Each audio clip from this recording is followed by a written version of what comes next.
Hello, hello, hello, and y'all, welcome to another episode of Flashpoint Facts. I am your host, Danny Martinez, and I'm very excited for this episode. We are coming back from a convention we just did in Melbourne, Soaring Comic Con, but I gotta say, nothing gets me back into the new comic book day feels like having an awesome creator, especially when they are starting a new story arc.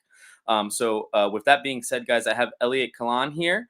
He is going to be the new writer of the Harley Quinn arc from DC All In. You may also know him from doing Hercules, some books for Aftershock. He's been a writer for Daily Show, Mystery Science Theater. Elliott's a jack of all trades, from what I understand. But Elliott, thank you so much for joining us today. Hi, Kenny. Thank you so much for having me. I really appreciate it. This is my first talk about the Harley Quinn book, so I'm very excited about it. I So love it. I you've love got it. a Flashpoint exclusive, I Yes, guess. we love it, and honestly, Harley is a character. My wife is a big comic fan. She loves Harley Quinn. Harley is a character that I've noticed in my time in the industry resonates with a lot of people for many different hmm reasons. And I think it's always exciting when a new story arc starts with that character because it's new ideas, and we're excited to see what you're going to bring to the table. Awesome. Thanks very much. I've been having such a fun time writing this book, and Mindy Lee, who's doing the art, her stuff just looks fantastic. The whole production team has been working really well together, and the I hope readers like it a lot. Uh, it's not taking Harley super out of her wheelhouse, but just a little bit out of her wheelhouse. Um, but hopefully capturing what people love about that character. Certainly, I've been trying to capture what I love about that character. I think she's just such a wonderful character, and I've just been having a great time, yeah, writing her and doing crazy things with her. I think that always leads to some of the best stories is when a writer is just as excited about the character as the readers, and it really leads to some fun stuff. I hope so. We'll see. Hopefully, readers will agree because they're stuck with me for a little while. So so if they don't like it, they're just stuck with it for a little bit. So So, Elliot, for people who might just now be meeting you, and again, you just came off of doing Hercules, you've done some stuff for Aftershock, you've been mhm. working with Dynamite as well. But tell people a little bit about your writer origin story. I know you didn't originally start in comics. What made you want to get into writing, period, and then what led to the writing of comic books for you? I feel lucky in some ways, unlucky in others, in that I never really seriously considered any other profession than writing. Ever since I was a kid, I wanted to be a writer, and I've just always loved stories. I've loved books. I tell my family all the time. I go, I love you the top. My wife and my kids, I love the top, and then number two is books. That's the second thing I love the most, and then movies is number three.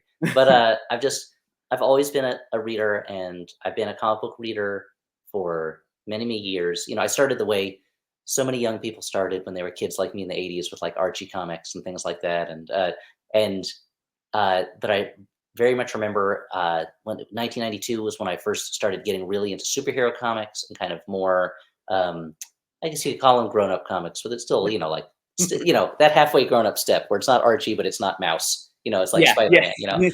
Um, and I've just been a lover of the medium ever since then. I think there's so many fun things you can do with it in terms of combining stories and pictures, making people use their imaginations to kind of complete the story because it's still images just and text that's just put together, and um, enjoying kind of getting a sort of mastery of the knowledge of different universes and things like that. So I've been a comics fan for many, many years now. And I was lucky enough that after I had started working at the Daily Show, I got the opportunity to write a short story for Marvel. And that kind of helped uh, get me into professional comics writing. I still consider myself kind of a dilettante. Like it's something I do on the side. But it's opened up a lot of great opportunities. And you mentioned, like, for Aftershock, I co-created a series called Maniac in New York that I'm very proud of, and will hopefully be finished someday.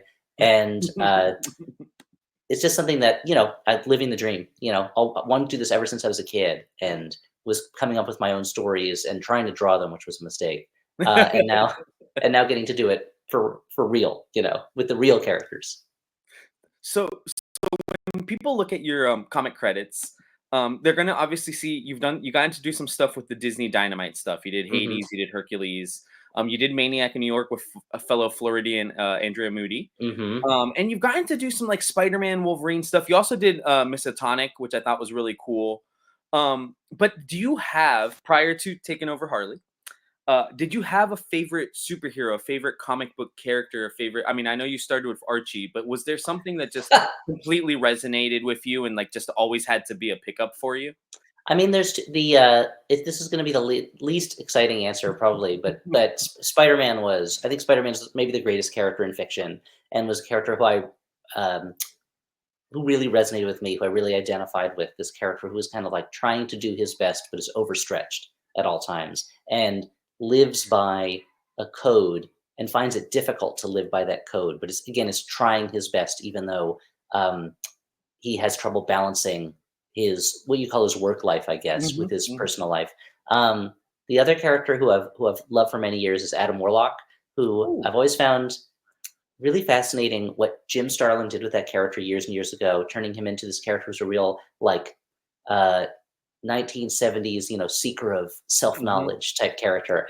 And I love the idea of a hero who is, oh look, all he wants to do is just kick back in the soul gem and just not have to deal with any of this stuff. But he keeps having to come back, and he's so openly frustrated by it. And I've always found that character also very relatable in that it's, considering he's such a cold, strange cosmic character. I've always found it very relatable that other people are like, you got to help with this, and he's like, oh, it's a lot to deal with. All right, I guess I have to do it. So I guess that those two characters, Spider-Man and Adam Warlock, any Adam Warlock thing I'll pick up. And I would say any Spider-Man thing, but when I was coming up in comics, there were so many of them. Yeah. It was back when there were 4 monthly Spider-Man titles. You just could. It was so hard to keep up with all the stuff that they were putting out. I always tell people I feel bad, and I'm a DC guy. I get it. There's Batman has that problem, but I feel bad for Spider-Man fans and X-Men fans because Yes, there's never a shortage of their books. and yeah, and X-Men. I was a big X-Men fan when I was a young comic book reader. I mean, I still love them, but I've given up on catching up with them ever. But I came up as a reader mainly in the 1990s, and so it was just this tidal wave of X-Men stuff and Spider-Man stuff, and I wanted to get more into DC, but I only had so much money in my pocket as an adolescent, and so I feel like certain areas of DC, I would always pick, Harley stuff. I would always pick up, and I remember so well when that first Mad Love Mm. Batman one shot came out, when that first kind of print Harley. What a fantastic book that was, and just how exciting it was to see that character on the page and not just in the backgrounds of the animated show. And so we'll jump into Harley. You're gonna be taking over the reins of Harley. Hmm. You're following up Tini Howard, who did a great job. She followed up Stephanie Phillips, another Floridian. Hmm. Did a great job as well. Florida's really dominating comics these Yeah, days. Yeah. yeah. I don't know what we've done. What something's in the water down here. And then obviously Harley has like what I almost call their mama and papas in the sense of obviously Paul Dini, Hmm. and then Amanda Connor and Jimmy Palmiotti. I mean, Harley has really had some great people work on it. Um, what was it like when DC approached you about writing Harley, and were you reluctant? Was it something you were very quick to want to take on? How did that come about? I was really excited about it. I was recommended to my editor Ariana on the book. I was recommended to her by another DC editor that I'd worked for before, and they asked me to pitch an idea for the storyline, and I was really excited about it. She's a character that I love. I feel like her voice is one that I write in pretty smoothly. It wasn't hard to get into those vocal rhythms and all that. I think the way I write her maybe has a little bit more of the animated series in it than Okay. it does of the more recent books. If only because I Yeah. think she swears less when I'm writing her. But the but it was just super exciting, and the main challenge for me was coming up with kind of like an overarching plot that I could split up into smaller stories in a way that was going to be satisfying for me, because they said to me right away, they said, we have a couple rules. We don't want you to do any multiverse stuff. We don't want you to do anything with the Joker, and we don't want to have like a 5 or 6 issue storyline. We'd like it to be mostly 1 issue stories. And I Okay. was like, but to me, I was like, oh, that's music to my ears, because that's the kind of stuff I wanted to do. Is I wanted to um, take her back to being a somewhat ground level character. Not doing some of the cosmic stuff they've done with her in recent years was really fun, Yeah. but it felt like they had, and I think we both agreed, the editorial team and myself, that she had kind of been taken in that direction as far as she could go without Mhm. losing a little something of what makes her special. The same way that like you can't put Spider-Man in space too often, and you can't put Batman in like a suit of like energy armor too often. You know, you have to Yep. he has to they have to come back to their core Yeah. strengths, what makes them a character. And so uh, the challenge was figuring out that story and uh, and figure. Luckily, they said we want her to be in like a little pocket of Gotham that doesn't have to be super involved with everybody else's books. We kind of want her off on her own, which made it Yeah. much easier for me. That I've been very lucky that in this run I haven't had to like tie it into bigger crossovers or Yeah. things like that. But yeah, I wish I could say I was more reluctant to do it, but I was just super excited to do it. And when they said they liked the pitch that I sent them, uh, I was, it took no convincing. I was on board right away. So That's awesome.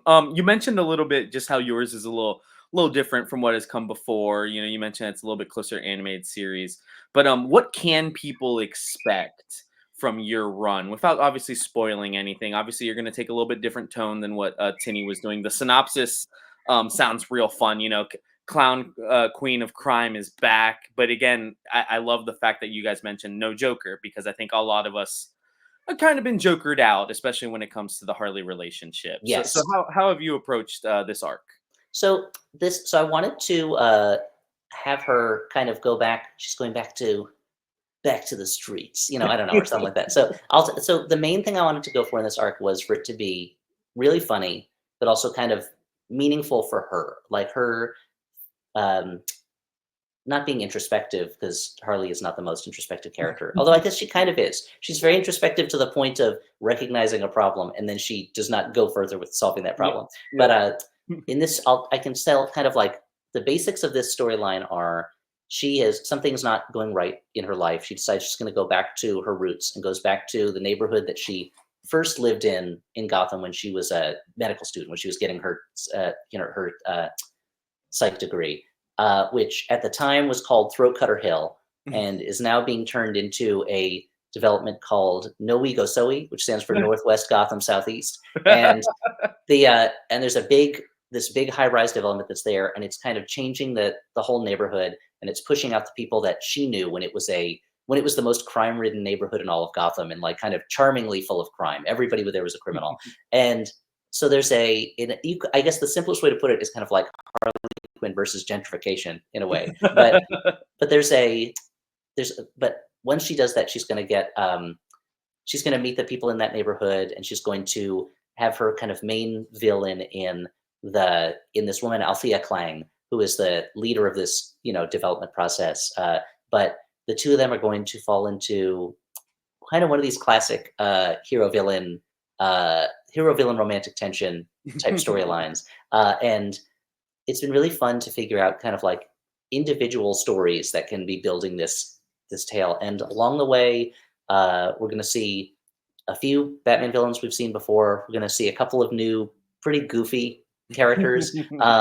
There's one spoiler is that in one of the issues we introduced a character named Convoy, the Untruculated Man, who is a guy with psychic powers over certain size trucks, and the and eventually Harley is going to she's going to have to come to an agreement with her own psyche, about what's going on, and there's some things in the book that uh, I planned ahead of time, and some things that kind of developed as I was writing it. And one of them is a growing feud between Harley and her own brain, and which will make more sense when you when you see it in context. But mostly for people reading the book, expect a fun time, expect a lot of jokes, but stories that are not just out and out silly.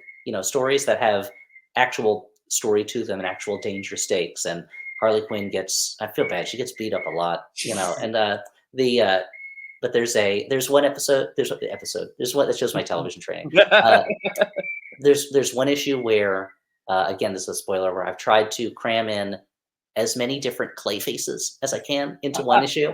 So digging as many of them as I can out of the toy box and putting them in. So it's been super fun to write, and just like it's the classic thing. Like, if I hope people have as much fun reading as I have had fun writing it, because it's just been real dream come true. And like I said, the art from Mindy just looks fantastic. It's so great and really gorgeous, but also really funny. And I'm excited. I've seen the first, I think, 3 issues in color, and they all look fantastic. It's some of the comic book writing that I think I'm the proudest of in my dilettantish kind of uh, uh, what's it called? Dilettantish kind of like dabbling career. So Harley, this sounds so fun. Harley is a complex character in the sense that, much like Deadpool, Venom started off as a villain, was very clearly kind of a villain, became an anti-hero, at a lot of points in recent history has been kind of just a hero. Hmm. How have are we sticking with the hero, or is there a little bit of the anti-hero still in her at this point? She's still got. I should have mentioned Venom earlier when you asked me about characters. I forgot there was a period when I would get anything with Venom on the cover of it. But the she's still an anti-hero, but she's an anti-hero who is more doing wrong in order to do what she thinks is right.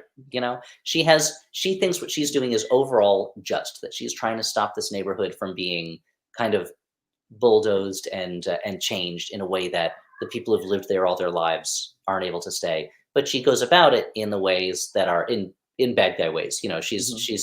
She's opens up in the she opens up what she calls the Harley Quinn Destructive Agency, which is not exactly a detective agency. It's about it's about breaking things. Oh. And the title that I really wanted for the book, I really wanted to be called Destructive Comics, and they were like, well, we need to call it Harley Quinn, and the and so she has a kind of more villainous way of going about things, but she thinks she's doing it for a good cause, and I feel like that's the version of Harley that I enjoy the most, is the one who has a moral code, but her moral code is kind of off a little bit.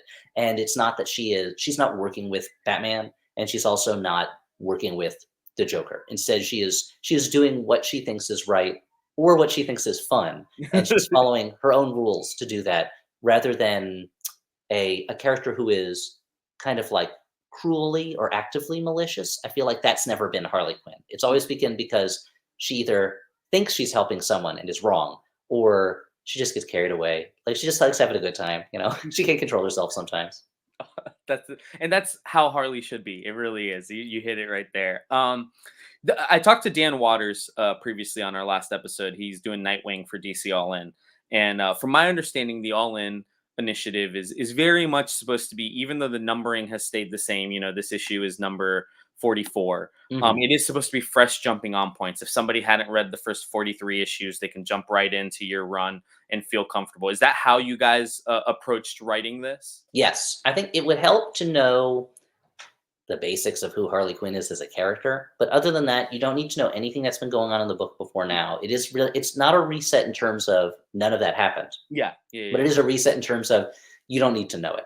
And so if you start with number 44, it should feel like, yeah, like a number one of a new book. And there's part of me that someone was complaining to me that they thought it should have started with a number one. And I was like, I don't know, I kind of like the idea of starting with Yeah, 44 because it feels like it's part of the same history as the yeah, other yeah. stuff. But it should be a very clean jumping on point for anyone coming in.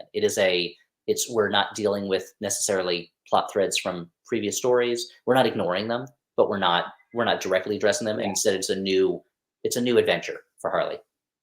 That's awesome. We're so excited for that. The Harley Quinn 44, which is Elliott's first issue, that is scheduled to come out the 23rd of October. So guys, don't miss out on that. Harley Quinn is one of my favorite books. It's one of the books that brought me and my wife together. I'm sure Oh, got a Harley Quinn slab right behind me. So like, yeah, we love Harley. All the covers are beautiful. I had, when I was doing our orders for it, I mean, you got David Nakayama doing covers for you. You got a beautiful Danielle Sampi foil yeah. cover. And you The also get the Trick or Treat cover, which I know it's topical for the time, but I mean, it's such a Harley Quinn thing as well. Yeah, it's the covers have been great. I mean, the whole package. I feel like DC's done such a fantastic job of putting the book together and making it look really good, really attractive. Like, I would pick this book up on the shelves if I wasn't writing it. Yeah. Like, I feel like they've really pulled out the stops in a fantastic way. I'm very happy about it. It's going to be a very fun run. We are all very excited for it, guys. Don't forget to pick it up here on the 23rd of October. Before we let Elliott go, I did want to talk to him. Obviously, he's here because of Harley Quinn. That's why we're all excited. But Elliot also, and he mentioned at the beginning of the show, has a little bit of background writing for television. Wrote for Daily Show, so you got to write for Jon Stewart, Hmm. Stephen Colbert. You also got to write for Netflix's take on Mystery Science Theater. Obviously, those Hmm. are very different types of shows. But what's it They like? are and they aren't. They're both kind of footage commentary shows, media commentary shows. So the skills were more transferable than you would think. Yeah. So, talking about the skills being transferable, how similar and how different is writing for television as of writing for comic books? In some ways it's very different. In some ways it's not as different. That in comic books, it's so much about picking the specific moments that build a scene and not assuming that the moments don't flow from one to another. There's limits to kind of how much how many words, how much event you could say, how much action you can have in a moment. With television, it's slightly more fluid. You can fit a little bit more in, but at the same time, with a lot of the TV that right now I'm working in episodic, kind of narrative television, Mhm. but much of my career was in just straight comedy. Yeah. And the thing there is, especially in the shows I worked on Daily Show and on Mystery Science Theater, you have to learn how to write really fast. You got to learn how to write a lot of material, uh, generate a lot of it, and also it has to have some kind of a point to it, or it has Mhm. to be about something. Daily Show was very much how are we going to make our point through comedy, Mhm. and Mystery Science Theater was we have to be talking about the film that we're commenting on. The jokes can't be kind of random, Yeah. and a lot of that was good training for writing jokes that apply to a story. Making sure that your jokes apply to your narrative and are not distracting from your narrative. But also reverse. Once I started writing comics, I found that breaking down what I'm writing for TV onto a comics page helped me to keep it from getting too overwritten or too long. And so oftentimes if I'm writing a scene for a TV show, I worked on a Fox animated show for a couple years called Housebroken Okay. recently, Yeah. and now I'm working on another show that has been announced, but I still feel like I'm not supposed to talk about it. But it's something I'm very excited about. Another thing for Netflix, and um, the that if I'm writing a scene, I'll oftentimes break it down into 5 panel pages so I can pinpoint what are the most important moments that I need to hit, so that I don't just end up writing pages and pages and pages of characters just kind of like making jokes at each other for no reason. So, I mean, the number one main difference is that television pays much better. It pays a lot, it pays so much better than comics. But at the same time, there's I don't know, there's just something so exciting about writing for comic books. I feel like I've been very lucky that my career has been mostly me checking off the boxes of things that I loved growing up and being able to work on projects related to those things. Um, but there's something especially special about comics. That's how they get away with not paying you as much, is because they want to do it so badly. You feel good. Exactly. Yeah, exactly. And someone asked me, they were like, "Wouldn't you rather write for the Harley Quinn show?" And I'm like, "But the comic is the real thing." Like that's the like, which is a crazy thing to say since more people I think watch the shows Yeah. and the movies than read the comics. But although maybe not forever, maybe the comics will surge up again. But We'll get there. but yeah, but the skills they're different. I mean, the other thing that's a little different is that when you're writing a TV show, you're usually working in a room with other people at the same Yeah. time. Yeah. And comics, of course, are collaborative unless you are Jeff Smith. Yeah. Yeah. You're not doing all the work yourself. But I'm usually writing the script, talking to my editor about it, talking to the artist about it, the editor talking to the artist about it, as opposed to on a TV show. Sometimes it's 11 people in a room all working together on one story, and it's just a different way of feeling semi ownership or working on it that is also exciting, but it's just much more in the moment collaborative as opposed to comics where it is kind of step by step collaborative, if that makes sense. Yeah, yeah, yeah. Well, and you know what I find interesting? What's going to be really exciting about this run with Harley Quinn is, again, the TV shows that you've written for TV, but you've written a lot of comedy. You're Hmm. essentially a comedian. I mean, Daily Show is a joke a minute. Sometimes in most cases. And I feel like you're really the first. I mean, and no disrespect to anybody that's written the character before, but you're really the first person with like actual, kind of comedy chops to write the character in comic book world. I'm sure.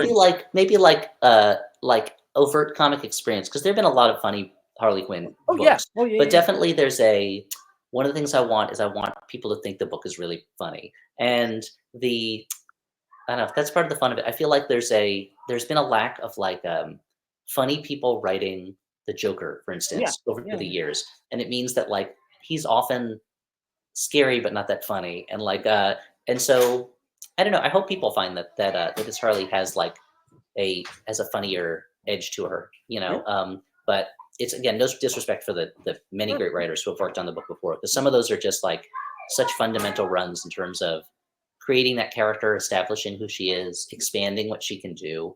Um, and I'm just like, I feel like they've built up this beautiful building, and I'm just putting like one brick, Yeah. at the top of it at the end.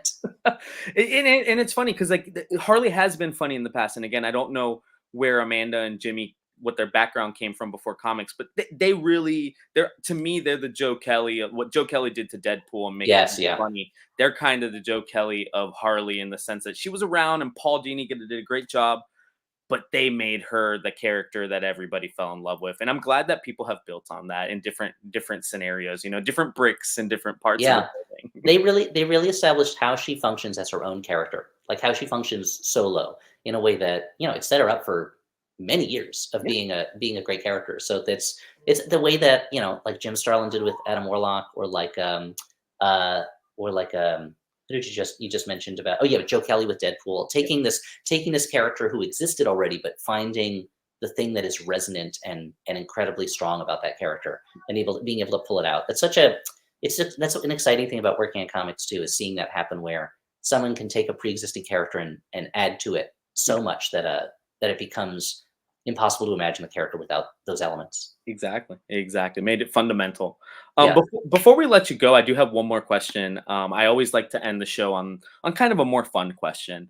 So Daily Show's a show that you've worked on. I feel like Daily Show's been on TV since I was a kid. Oh, Watching me it on too. I TV. mean, I've been watching it since Craig Kilborn was the host. That Yeah, was the amazing thing, was watching it, was working there and being like, oh, I've been watching this show since I was like, I don't know, 15 years old or yep, something like that. So 16 yep. years And old. it's crazy to see where everybody went. Craig ended up going to a little bit of sports, and Mhm. John obviously made a name for himself everywhere after he left, and Steven's doing late night TV, and now the show's kind of back to a little bit of the form it used to be. But do you have one? I'm sure you have plenty, but do you have one that's just like funny story, one of your best stories of working on the Daily Show, whether it was with John or Steven or whoever it was? Do you have one just story you love to tell from your time there? I do. I mean, I worked there for about 13 years. I started there as an intern my last semester at college, and I worked my way up, and I was the head writer for the last year and a half that Jon Stewart was the host the first time before he came back. Yeah. Um, and it was such an important part of my life for such a long time. I really grew up there, and I think the story that my mom always asked me to tell people is which is not about necessarily working with the people there, although I love a lot of stories about that, was when Barack Obama was running for president the first time, and he was still senator from Illinois, and he was a guest on the show. And at the time, I was not a writer on the show yet; I was a segment producer, Okay. and that was a very busy job. You were busy all day, and then there was this brief moment after you had handed in your footage before show taping when you had a moment to breathe. And that was the time of day when I always had like a very small bag of Doritos, like one of those like party size snack size bags, and uh, and when a politician is a guest on a TV show, they'll shake anyone's hand that's like backstage. They just need to shake everybody's hands because that might be what clinches their vote. Yeah. And a bunch of us were really excited to have Obama there, and so we were all kind of lined up, outside the studio door waiting for him. And was coming down the line shaking people's hands, and I was eating this bag of Doritos, and I was at the very end of the line. And the whole time I'm like, I shouldn't be eating these. And it was exactly like there's a Mr. Bean episode where he works at a movie theater and the Queen is coming for a screening, and he's having trouble like fixing his zipper and everything like that as the Queen is moving the way down. Like, it was just like that, except I'm like outside of my own body being like, I shouldn't be eating Doritos right now. Like, this is a bad idea. And he came up to me, and I was like, and I started worrying. I was like, what if I like shake his hands, like get Dorito dust on him, and he goes on television and he's got Dorito dust on him and he looks like a slob and he loses the election and it's my fault. And so he came up to me and he went to shake my hand, and I went, my hand, I have Dorito dust all over all over my hand. And he went, and Barack Obama said, "Oh, okay, well, how about one of these?" And then we fist bumped instead. And then he went out to the show, and I was like, that was quick thinking on his part. I was really impressed by that. And then and I ran and washed my hand. And then when he came out of the studio afterwards, I was like, I washed my hand. And then we shook hands. and he laughed. He thought that was funny. But so that's the story that when I meet new people, my mother's always like, "Tell them about when you couldn't shake Barack Obama's hand because you were eating Doritos." And I'm like, "Well, that's basically the story, Mom. Like you told it." So That's so funny because that is, um, God, that's vintage mom. Like that's yes. vintage mom. Just like, oh, like the story that's like kind of the simplest, and I can tell you in one sentence, but tell the Now long tell the full version. version. Tell the full version. It's like, all right, Mom, all right. But probably the one that I tell the most about working there. But it was a yeah, it was a really amazing place to be. Some of the people I worked with there, both on camera and ones off camera, are they just they'll always be such an important part of my life. I can't over. I had the very good fortune of being able to start there when I was like 20 years old, and then work there until I was 33 and was married and had a baby. And it was, you don't often get that chance at a television show. So it was very, very lucky, very grateful. No, and that's phenomenal. And to be fair, we're glad we have you in comics now. Thank you. I We're mean, very. that's the other, I mean, to be able to, like I said, I've been reading comic books regularly for like over 30 years now. So to be writing a monthly book and a character that I love is really exciting. Another thing to be grateful for. Yeah. So I'm very thankful for it. Elliot, thank you so much for coming on the show. Before we say goodbye, I always like to let the guest tell the viewers, where they can find them. Some guys have newsletters, social media. Where is best to keep up with Elliot and see what you are doing next? The best, I mean, until the site collapses, the best place is still probably Twitter, which I'm weaning myself off of, and I'm trying to replace it with nothing. But I am at Elliott Kalan, ELLIOTTKALAN at Twitter. But probably the best place, other than that, is I do a podcast called The Flophouse that I've been doing for about 17 years now. That's a bad movie podcast that with my friends Dan McCoy and Stuart Wellington, and we've been doing it for a long time. And that is the most regular thing that comes from me in the world. And so that's the best way to follow me. I'll tell you what's going on in my life in that in that one. You'll find out about more regularly there than anywhere else. So that's the place to go to is the Flophouse. Awesome, guys. If you end up loving listening to Elliot today, definitely jump over there. You guys can listen to him. What do you guys do? Weekly, monthly? It's weekly. Every other week we do 2 episodes a month where we are talking about a specific movie, and then 2 episodes a month that we call minis where we just do kind of nonsense. I did one where it was the top 10 performances by pieces of meat in films, and I did a long episode explaining who Adam Warlock is and why. But every now and then I'll also perform a character that I've been doing for years now, where it's Tom Brokaw, but he's obsessed with the novel Dune. And we did one recently where it was songs from Fiddler on the Roof, but about Dune, and me singing them as Tom Brokaw. And my co-hosts, I really like to push their patience, basically. But most of the episodes are us, we watch a bad movie and then we talk about it and kind of have fun with it. That's great. Elliot, thank you so much for coming on the show. Guys, the book is Harley Quinn, issue 44. Comes out the 23rd of October. Available comic book stores across the country. I know we'll have it at Flashpoint. We'll have it at our Halloween event as well. We ordered up on it. We got the incentives. So definitely, you guys want to check this out. Anytime a new Harley Quinn arc starts, I always encourage people. But Elliot's, not to say anybody didn't have the chops, but Elliot's got the chops. All right, like I would say, look, as a totally impartial observer, I say you should get this book. yeah, Yeah, unbiased opinion. Unbiased. I have no stake in this. You should buy it. Pick it up. Yeah. But yeah, guys, Elliot, thank you so much for coming on the show. Thank you so much for having a fun morning with us. And again, best of luck with the series. We're really looking forward to it. Awesome. Thank you so much. I hope people enjoy it. I really appreciate the opportunity to talk about it. Thanks again. Have a great rest of the day. Absolutely. Appreciate He's been Elliot. I've been Danny, and welcome to Flashpoint Facts. We will see you guys next week. Take it easy.